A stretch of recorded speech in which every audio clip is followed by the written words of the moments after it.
Okay, we are computing the one loop contribution to the vertex operator u bar p prime delta gamma mu p prime p u of p. What we have seen earlier is that this can be expressed as integration over d4 L over 2 pi to the power 4th, and then we have introduced Feynman parameters. So, there are integration over dx, dy, dz with the restriction that x plus y plus z is equal to 1, and then you have some numerator divided by denominator. So, we took the numerator and then we have simplified it to certain extent, and at the end of the day what we saw is that the numerator can be expressed as u bar p prime times gamma mu minus half L square plus 1 minus x into 1 minus y q square plus 1 minus 2z minus z square m square, then p prime mu plus p mu m z into z minus 1.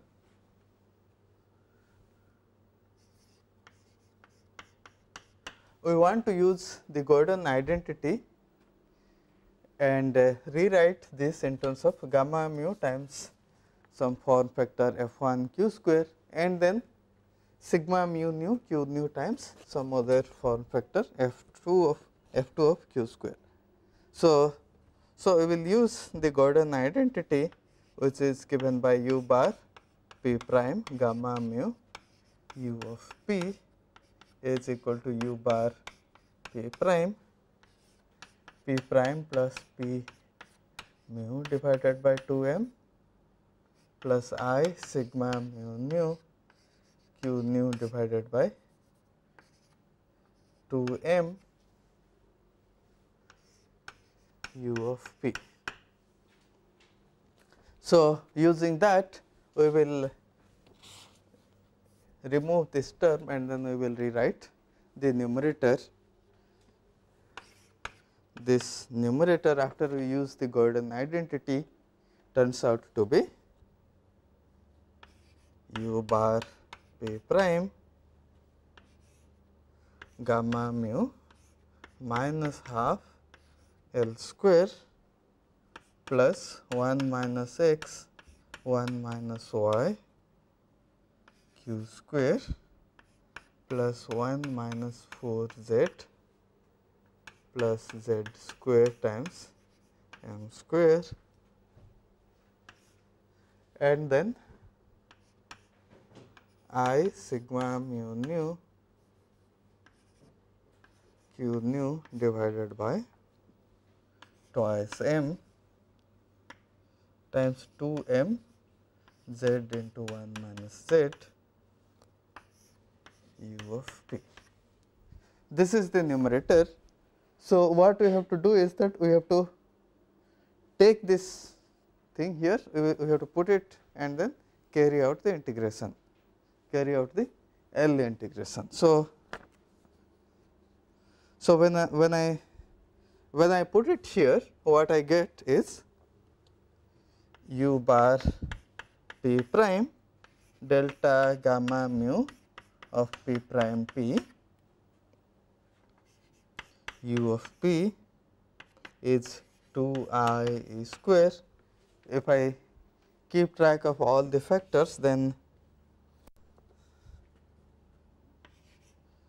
d4 L divided by 2 pi to the power 4th integration 0 to 1 dx dy dz delta x plus y plus z minus 1 2 over dq times u bar p prime, the whole thing here, gamma mu times minus half L square plus 1 minus x 1 minus y q square plus 1 minus 4 z plus z square m square plus I sigma mu nu q nu over 2 m twice m square here z into 1 minus z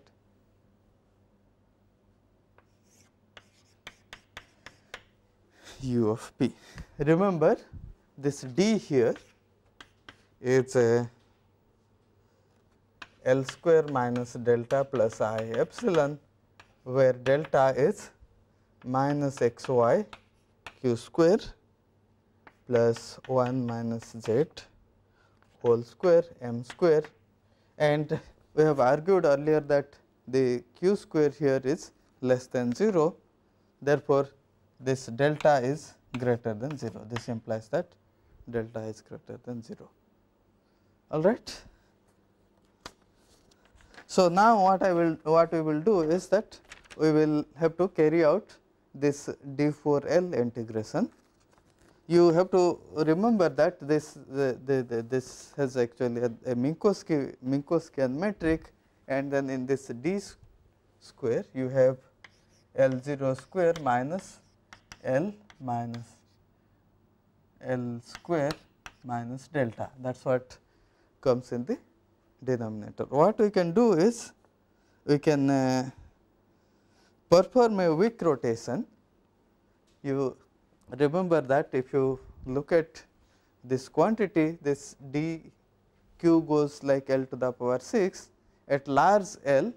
This so there are two things. First of all, there are, if you look at complex L0 plane, then there are two poles here and here, because your denominator contains dq, where d is this plus I epsilon. So, at L0 equal to square root of mod L square plus delta minus I epsilon, there is a pole, and then there is one at minus mod L square plus delta plus I epsilon. You can consider the contour integration, this integration, and then what you can do is that, because it if you close this, you can do it in either in any way you want. You can close it and then you can use residue theorem, or what you can do is, because the integrand actually vanishes for large L0, you can also perform a Wick rotation, and then you can carry out this integration along this line. Okay. So, this simply amounts to setting L0 equal to I times L0. So, when I do a Wick rotation, what I will do is that I will just denote the new variable after new integration variable after Wick rotation to be LE. So, the 4 vector LE is such that the 0th component is I L0 and the ith component is Li. So, then the integration here in u bar p prime delta gamma mu of q square u of p, what you get is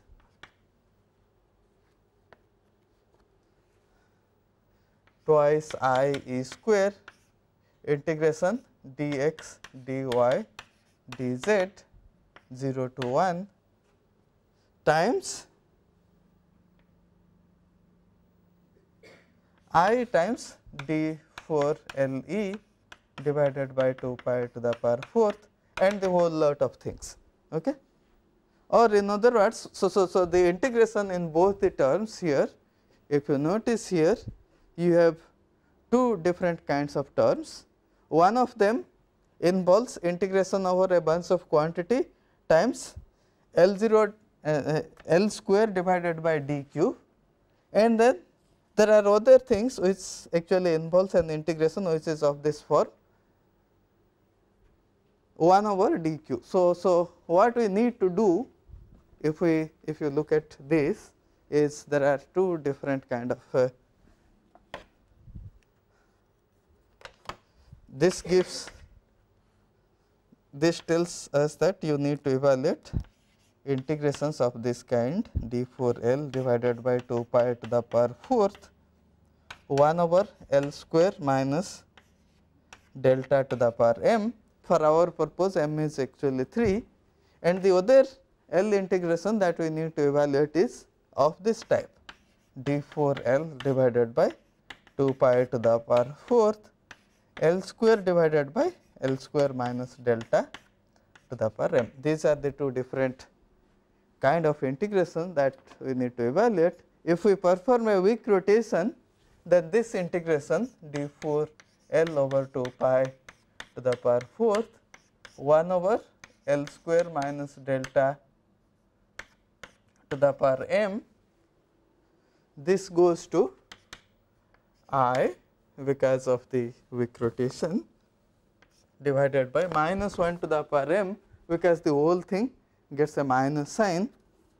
So, minus 1 to the power m and 1 over 2 pi to the power 4th d4 Le 1 over Le square plus delta to the power m. Now, you work in the Euclidean space, and then the integrand depends on Le square, the length of the vector Le. So, you can go to spherical polar coordinate in 4 dimensional Euclidean space and then carry out this integration. So this integration here is, why is there a minus I? Huh? Yeah. dL0 is, L0 goes to, okay, so let's call Le, which is such that minus I L0. Is this what you see? Le is minus I will define Le to be I times L0. Huh? dL0, okay, so L0 is I times dL0. Okay, so you just take this to be, there is a minus I here, and then it's everything is fine. It's just if the variable along this is L0, then this sign actually will choose the direction and along which you carry out the integration. Okay.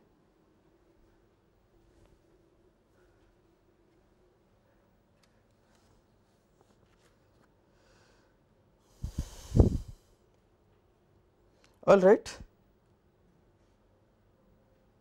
Now, it is I divided by I times minus 1 to the power m over 2 pi to the power 4th and d omega 3 0 to infinity dLe in 4 dimensional Euclidean space. dLe 4th is simply d omega a, where omega is where this d omega a gives you the volume element on a unit 3 sphere, and then Le cube dLe. So, you substitute that, you get Le cube divided by Le square plus delta to the power m. The integration over a unit 3 sphere will simply give you 2 pi square, just like if you consider an integration over S2, it just gives the surface area of a unit 2 sphere, which is just 4 pi 4 pi. Similarly, the area of a unit S3 is simply 2 pi square. Nothing depends on the angular variable. So, this integration will merely give you 2 pi square, and so I minus 1 to the power m divided by 8 pi square, because of 2 pi square here, 0 to infinity L e d L e square over, right. So, you just take L e square over delta to be some variable, let us say alpha. Okay. Alpha is L e square plus delta. Okay. This it is very straightforward to carry out this integration. We will do it. D alpha is just 2 L e d L e. So, that we will substitute here. So, there is a half times 2 L e d L e, which is just d alpha. L e square is alpha minus delta, and here alpha to the power m. Okay. So, there is this 2 will multiply this 8, and then it will give me I minus 1 to the power m divided by 4 pi whole square, and then your integration will range from delta to infinity.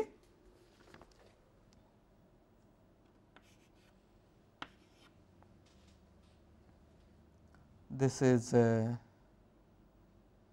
delta minus alpha divided by alpha to the power m. Okay.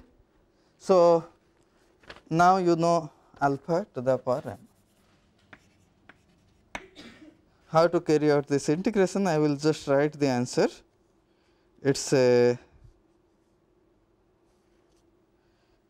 at the end of the day, it is just I minus 1 to the power m divided by 4 pi square 1 over m minus 1, m minus 2, 1 over delta to the power m minus 2.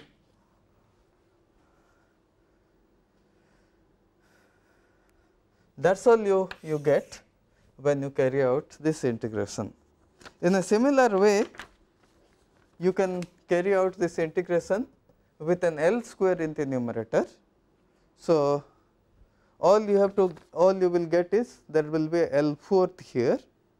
So, you have delta minus alpha whole square, everything else will be exactly as it is. Should it be delta minus alpha or alpha minus delta? L e square is alpha minus delta, thank you. So, alpha minus delta.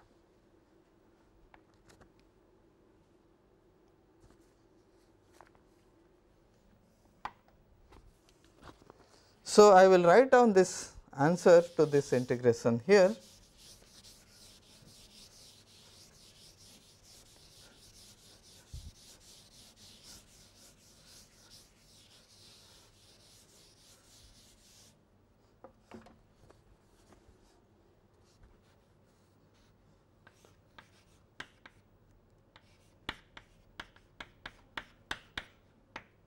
L square divided by L square minus delta to the power m, because here there is an additional L square here, there will be an additional minus sign.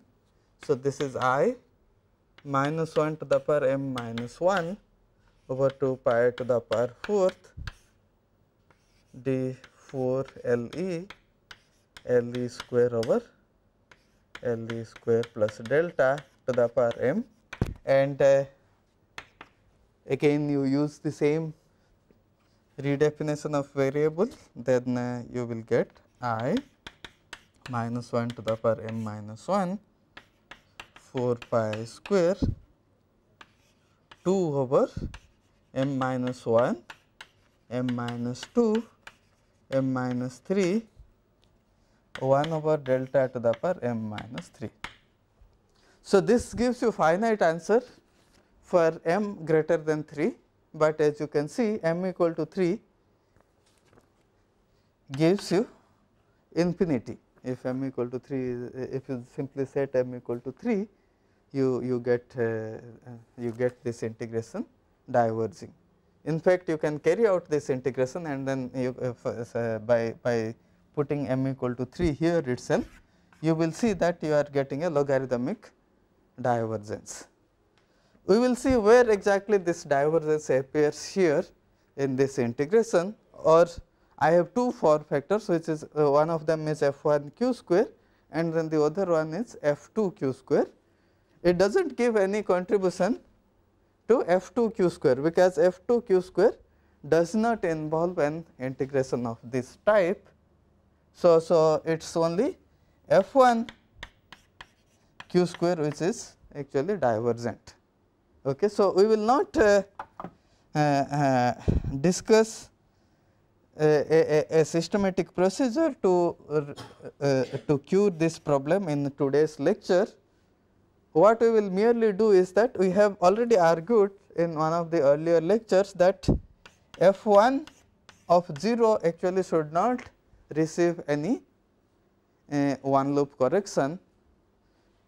Here what you see is f1 0 in fact actually is diverging because of this. So, what we will do is that we will just introduce a cutoff in the integration, so that this quantity actually gives you finite answer, or in other words,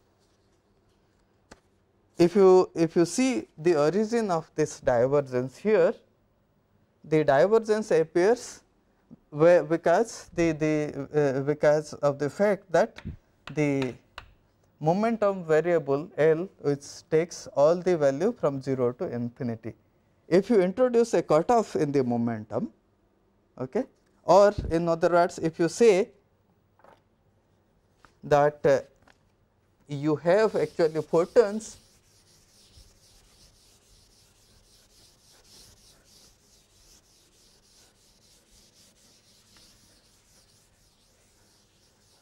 so, if you look closely, this appears because of this variable L, which takes all the way from 0 to infinity. So, you just put a cutoff in the momentum of the photon propagator. So, you have this intermediate photon which for which the propagator is this, and then this here the k actually takes all the way from 0 to infinity. You say that you will only keep the photons up to some momentum k prime, okay, and then you will ignore photons of all higher momentum.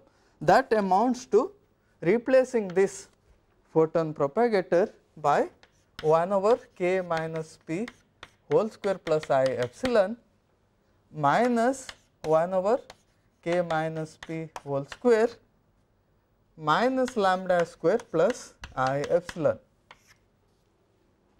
Okay. In the lambda goes to infinity, of course, this term actually vanishes. So, you recover this thing.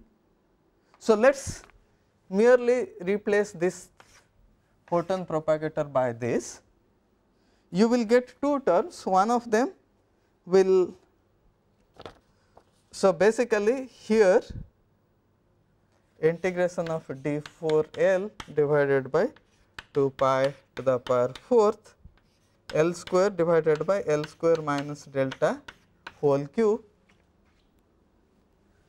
This will merely become, for this, because of this substitution, it will simply become d4L over 2 pi to the power 4th L square divided by L square minus delta whole cube minus L square divided by L square minus, I will define something which I will call as delta lambda whole cube, where delta lambda is nothing but minus xy q square plus 1 minus z whole square m square plus z times lambda square.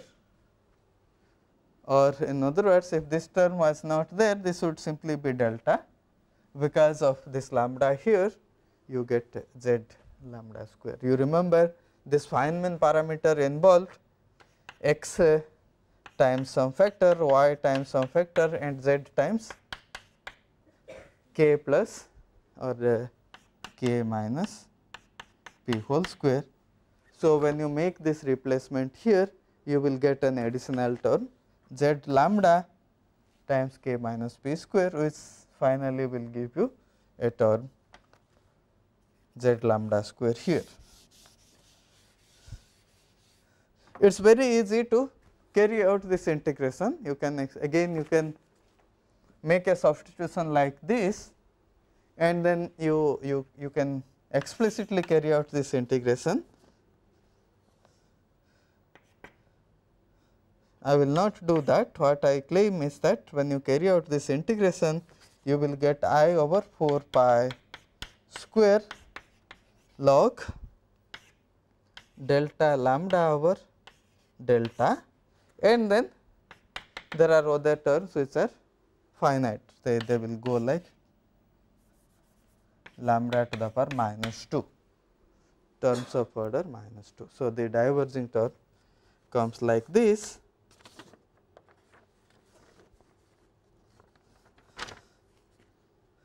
So, we will, as I said, this diverging term actually gives you a contribution to f1 of q square. So, we will merely say that we will adopt this prescription where delta f1, the one loop correction to the form factor q square, we will merely substitute it, we will merely replace this by delta f1 q square minus delta f1 0. So, we are substituting this infinite term by making this replacement, so that our f1 0 becomes 1 at one loop. Okay. Is this the only kind of divergent which appears here? It turns out that this is not the only divergent associated with this f1 term. It also diverges at low momentum. So, these are all ultraviolet divergences, because this divergence comes when the photon momentum goes to infinity. When the intermediate photon momentum goes to 0, then also there are other kind of divergences. So, these are known as the infrared divergences. So, we can verify that this f1 of q square term also has an infrared divergence. This term here, the contribution due to this term here gives you infrared divergences. So, we will see how these divergences appear in a moment. So, 0 to 1 dx dy dz. So, the L integration gives you some finite answer, we have already seen. If there is no L square in the numerator, then it is perfectly finite, there is no problem with that. So, what we have from this term is 1 minus 4 z plus z square divided by delta q square. We are interested in q square equal to 0 behavior. So, we will just set q square equal to 0. We want to look at the low momentum behavior here. So, if q square you set to 0, then you remember delta is given by this, and when q square is 0, it is simply 1 minus z whole square times m square. So, this integration here and there is a delta x plus y plus z minus 1. Okay. So, 0 to 1 dx dy dz delta x plus y plus z minus 1 and 1 minus 4 z plus z square divided by m square into 1 minus z whole square. You can see that this you can just use this delta function to remove the x integration, nothing depends on x. Therefore, this integration becomes 0 to 1 dz, 0 to 1 minus y dy, 1 minus z minus y dx delta, right. So, this integration gives you 1 because nothing in the integrand depends on x. So, it is simply 1 minus 4 z plus z square over m square 1 minus z whole square.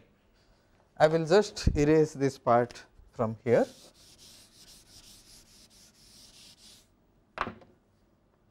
And I will rewrite this here. You notice that this is nothing but minus 2 the numerator plus 1 minus z 3 minus z m square 1 minus z whole square. That is what this gives. So, now you can see that when you this also nothing depends on y. So, the y integration will simply give you 1 minus z. Okay. So, at the end of the day you will get 0 to 1 dz and the first term will give you minus 2 over m square 1 minus z, and then you will get other terms which does not have 1 minus z in the numerator in the denominator. Okay. Nothing in the denominator. Those will be finite when you do this integration, but you see because of this 1 minus z here there is a divergence in this integration. So, this is a divergent term. We will say that this divergence actually can be removed if you put a cutoff from the below. We will see how actually I mean systematically you can cure this divergence also, but not in today's lecture. The only thing that you need to remember is that all these things, the ultraviolet divergence as well as this infrared divergence, it appears only in the f1 of q square term. None of these terms appear in the f2 of q square term. f2 of q square is what we were interested in. If you remember, we wanted to compute the correction to the anomalous magnetic moment of electron, which is given by the f2 q square term, the first order correction to f2 q square. So, let us compute the correction to f2 q square. You can read out the form factor from this integration here, and if you go back and check the definition of the form factor, then you will find that f2 of q square is nothing but alpha over 2 pi times 0 to 1 dx dy dz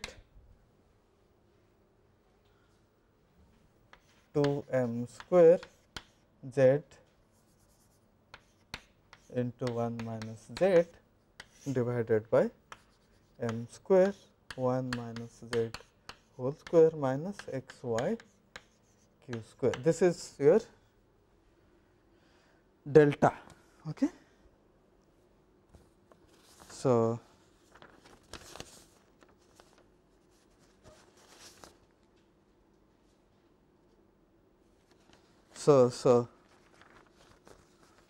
this term you understand, the numerator one 2 m square z into z minus 1.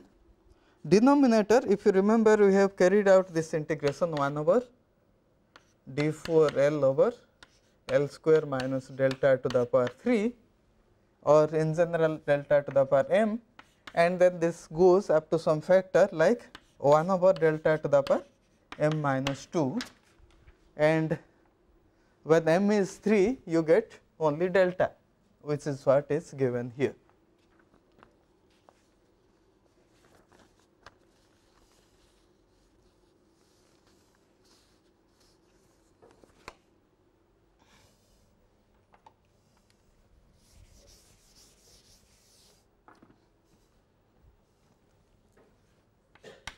F2 q square equal to 0 is what is the correction term, and when q square is equal to 0, what I get is alpha over 2 pi times 0 to 1 dx dy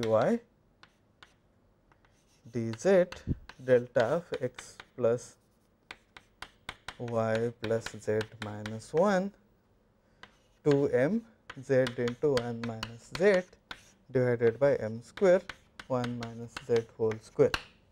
Okay. So now you can see this 1 minus z cancels this one, again this x integration turns out to be trivial, and what you get is alpha over 2 pi 0 to 1 dz 0 to 1 minus z dy times twice m z divided by m square 1 minus z twice m square. Okay. So, m square also cancels, this gives you a 1 minus z factor which again cancels. So, you at the end alpha over 2 pi 0 to 1 dz times twice z.